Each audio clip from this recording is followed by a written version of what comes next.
Hey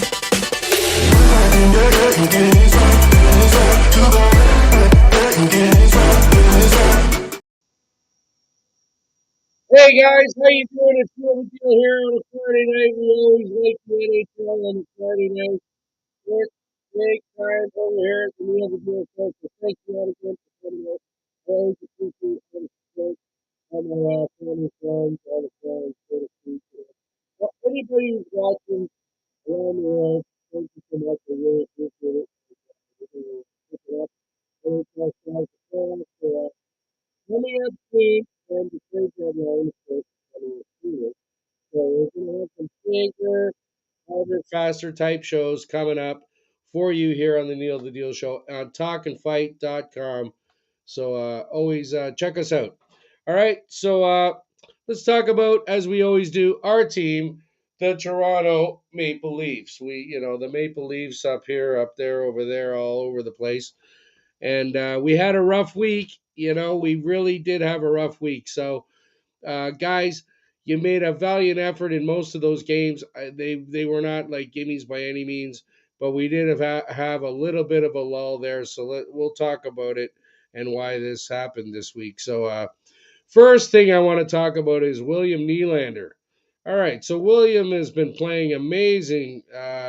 First 30 games, 35 games. He's leading the team. He's doing what he's doing. And all of a sudden, phew, Nylander, what happened? You vanished. I don't understand. Like, honestly, dude, you're one of the most premier players in the league. You can score at will whenever you want. I know you got the moves, but I don't know what's going on, man. So, anyways, we got a problem with Nylander. He's holding us back. So, William, please step it up. Kick it up a notch. We need you in the playoffs. We're going to need you, like, for years to go. So, that's one of our issues with these losses this week is Nylander didn't really show up so much. So the new D, I kind of like that guy, Lubin Tamskovsky or whatever it was from Arizona in the Richie trade. I like the way he rubbed the guys out. He stood his ground. Big guy. He did do the job that I was hoping to see.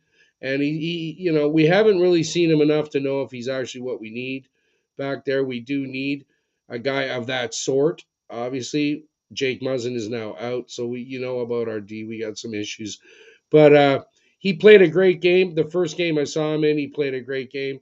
And thanks a lot, man. I'm looking forward to those hits. The other team was upset the whole game, wanted to fight him, and that's what I liked about him. He was actually top left, that guy. So I don't even know how to spell his name, or I don't know exactly how to say his name. I just call him Luby, right? Luby on the defense is kicking it up, Luby, and he did well in that game. So Muzzin again out all year. Jack Campbell this week had a rough week. Jack, I don't know. I think it's probably because he's overworked. Mazarek has come in, and we saw him last night, and he played great. So that, like I said, Mazarek is a good backup, and he's proven it now. And there's something going on with Jack. Who knows? But I'm sure they'll figure it out. Marner, Marner was so on fire. He's only got one goal in the last 8 games. We all know Mitch is not a goal scorer. He can score goals, but that's not his forte. He's basically more of a setup guy, kind of like an Adam Oates or something of that sort. So Marner's been playing. He is playing good. I'm not complaining by any means, but he kind of cooled off a little bit. They had, like I say, this week was rough. We started off St. Louis. We lost 6-3 to Louis. I don't know what to tell you. Watched the game. I wasn't too impressed. Louis a good team, good coach. We always like Berube, the Indian. Love him. And hey, they were better than us that night. And then we went in, and then the next game hurt. We lost to Montreal. I know. I don't know what to tell you. Like, these are the games you got, like, these are the rivalry games that I personally, I don't want to lose to Montreal.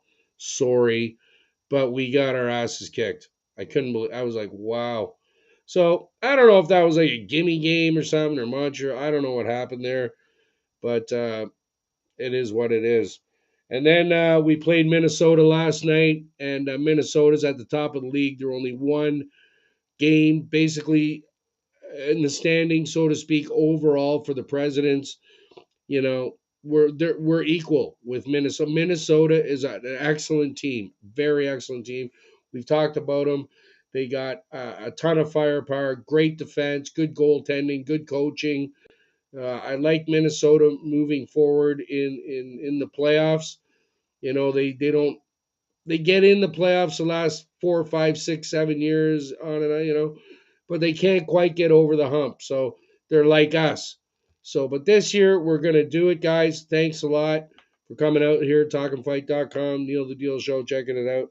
So that's what we're dealing with. 3-1 win. Now we're gonna talk a little bit about Austin Powers. I call him Austin Powerhouse, the Powerhouse. Man, last night, 2 goals, game winner against Minnesota, which is a big time team. Rocket shot came in there on the left side, just peanut butter, top shelf. It was sick. You know, he's leading the league in scoring. He has 36 goals. I took him a long time ago to win it. Okay, so let's look at it logically here. Last year he won it. The year before he should have won it. He was literally right on the cusp of winning it. And now this year he's going to win it again. So okay, this is the caliber of hockey player we have here in Toronto for our team, and he's over the top. Last night, just alone, check this out: 17 for 19 on his faceoffs last night, 89%. So he's really his game is really rounded out. Like I don't know what to tell you guys, but I watch this guy like a hawk, and he's just really surprising me with his all around talent, not only his offense, which is over the top, but he's playing differently. Like he really is playing differently. He's moving in the corners. He's using his size, his weight. He's rubbing guys out. He's taking pucks off guys. He got like 6, 7 takeaways last night. This is like amazing stuff, right? And I heard a few stats and I checked them out, and they are it's true. And I was blown away by these stats, guys. Check this out. Austin Matthews, in the last 100 games that he's played, he has 77 goals. 77 goals in 100 games. Wow. That is out of. And then he's got 53 assists on top of that, which gives him points per game average of 1.31. All right. And if you look at all time stats for players, he's in there, right? Like, all time, 1.3 already. So he's like a video game. Literally. He's like a freaking video game, guys. He's killing it. And he's going to continue to kill it. We need him. He's our leader with Tavares, those guys, and Mitchie, and those guys. They all got to come together, and it's looking pretty good. So, you know, as far as it looks to me right now, I think Austin Powers has a good chance at the MVP this year. If the Leafs go far in the playoffs, which we will, win the cup, he's definitely going to probably be the MVP. Uh, the only other guy I can see in the league personally that I think has a chance and could be the front runner for MVP is Jonathan Huberdeau for the Florida Panthers. He's leading the league, guys, right now. Check this out. Leading the league in scoring. All right. He's got more points than Connor Mack. He's got more points than Leon. And how can you dispute the fact that Florida is the team that they are, and they're playing amazing over the top? So, I mean, he leads the league with 74 points. I believe McDavid and Leon have 73. You know what I mean? Like, it's just interesting to know that a guy like Huberdeau can deal with guys like McDavid and Draisaitl. And then it gets really interesting. We got Johnny Hockey. All right. Nobody really talks about Johnny Hockey anymore. That guy out of Calgary, he's a sleeper, man. Like he's a phenomenal player, and that's how he got the moniker. And he's having a fantastic year. He's got 64 points. Kadri, of course, there's our man, the guy I love. Kadri, fourth in the league in scoring, tied 64 points. Like, really? Austin Matthews has 64 points, but he's only played 48 games, where Huberdeau, for instance, has played 52 games. So there's a difference there. Projected goals, Austin would have 72 points. So he'd be 2 points behind Huberdeau, 1 point behind McDavid, and 1 point behind Leon. So it's pretty much a crapshoot there. Austin Powers goes on a super stretch here and we really crush it, then he could actually win the scoring title. That would be over the top. All right. So, trade deadline two's coming up. All right. There's rumbling about JT Miller from Vancouver. I think it's the perfect fit. Whatever you guys think, put in your comments. Everything else, whatever you guys think. Maybe it's a good move. Maybe it's a bad move. No, we need a goalie. No, we need a defenseman. JT Miller would be a fantastic addition to the Toronto Maple Leafs right now.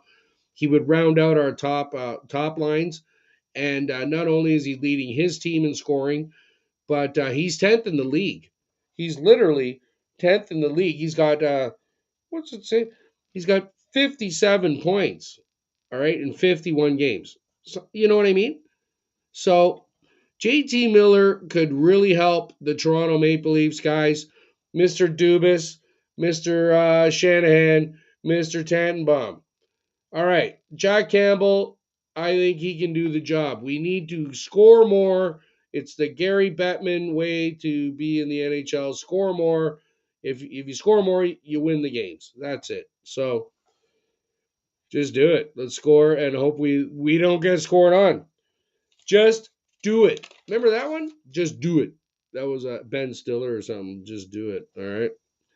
So there's a lot to talk. I want to congratulate Zdeno Chara breaking the all-time record this week, guys. He broke the all-time record for most games played by a defenseman in the NHL all-time. Guys on the list that were right there are like Ray Bork, Larry Murphy, Chris Chelly Nose. We used to call him Chelly Nose. He was the leader until that was broken this week by Chara. And like those guys are all-time greats, all of them, and they played thousands, like 16. What was it? 1,652 games. Wow! As a defenseman in the NHL, congratulations, Zdeno Chara. That will probably never be broken. That one, that's up there with the Gretzky one. You know what I mean? So that was good. The all time leader too, by the way, is our old buddy there. Played for Toronto Cup. Love him, great player. Always loved him. Took him in pools for years. Patrick Marleau. He's at 1,779 games. All right, and that's pretty impressive. And the thing about Marleau is, guys, think about this. He's never been injured in something like 22 seasons playing professional hockey. Never got injured ever. Oh, like Marlowe. I don't. That's another one that's going to be hard to deal with. So that's what's happening around the league. We'll go into the predictions now. Last week, guys, didn't have the greatest week, as you know. I was 1-3.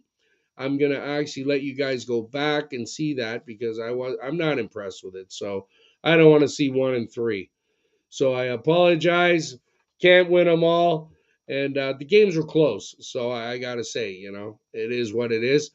But the predictions I got for this week, let's go over those. And hopefully you win a little bit of money, a little bit of stuff for the kids, a little bit of stuff for yourself, maybe a new haircut, this, that, whatever it may be, hair color, whatever you want, right? So we got a game here, New Jersey versus Chicago, Jersey in Chicago. I'm liking Jersey on that one with the +1.5.